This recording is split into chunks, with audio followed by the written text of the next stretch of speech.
Welcome to the poster presentation of ADHD and impaired cognitive functioning in older adults. My name is Kyazia Felder, and I'll be the presenter of this project. Attention Deficit Hyperactivity Disorder, or ADHD, is a neuropsychiatric disorder that first shows up in early childhood. It presents many difficulties that may persist into adulthood, but unfortunately, the prevalence and presentation of these symptoms for this disorder within populations of older adults is not well known and has not been extensively studied. In addition, many known symptoms are consistent with mild cognitive impairment, which can lead to people, their community members, and their clinicians to believe that they are experiencing cognitive decline. Some studies have attempted to analyze the association between risk of developing cognitive impairment for older adults with a history of ADHD and found some increased risk in ADHD populations. Others have considered causal pathways, but they have been overall inconclusive. In this study, we are exploring two main questions. Is there a relationship between meeting the diagnostic criteria for ADHD and subsequent scores on cognitive functioning impairment exams? And the second question we're looking at is there a relationship between meeting the diagnostic criteria for ADHD and being diagnosed with some form of cognitive impairment? To answer these questions, we evaluated older adults who not only participated in the Health and Retirement Study of 2016, but also filled out the ADHD supplement. The supplement consisted of about 18 questions that are consistent for the diagnostic criteria for ADHD. These questions were also separated by the ADHD subtypes of inattentiveness and hyperactivity. We screened our participants for their history of being diagnosed with dementia, other moderating conditions like cardiovascular problems, and we scored their cognitive functioning tests, which comprised of multiple recall examinations and mental status examinations added together. Chi-square analysis was performed to better understand the relationship between ADHD diagnostic level of symptoms and our participants' likelihood to have any sign of cognitive impairments. Linear regressions were used to understand the potential relationship between moderating conditions, the ranges of scores that people made on their examinations for cognitive impairments, and the presence of symptoms for different ADHD subtypes. Last, our logistic regressions were performed to predict the likelihood of being diagnosed with some form of cognitive impairment and our participants' range of ADHD symptoms. This regression was also separated by inattentive and hyperactive subtypes.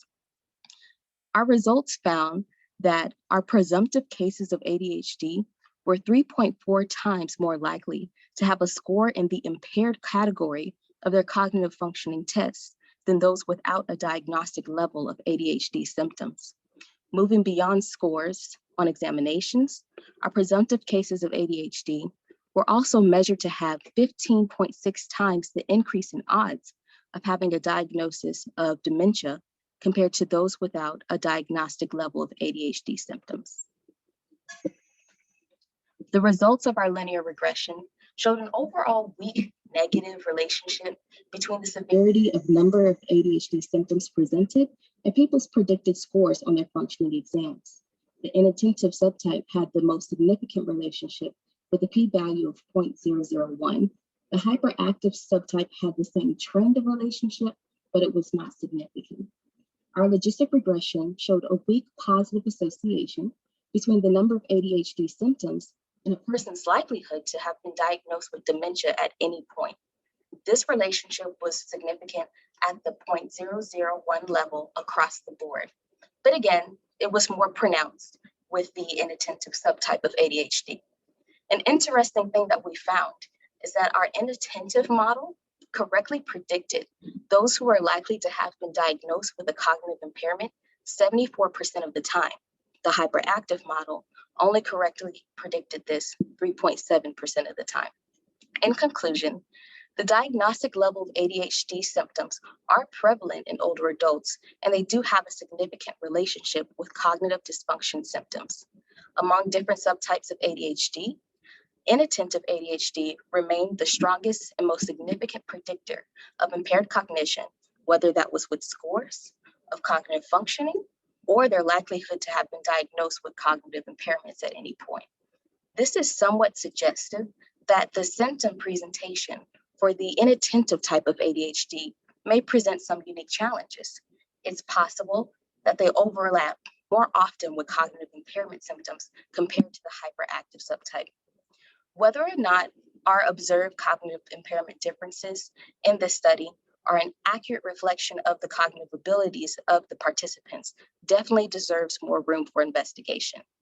Although ADHD is prevalent in older adults, about 40% of clinicians actually report that they've never encountered an adult with ADHD within their practice.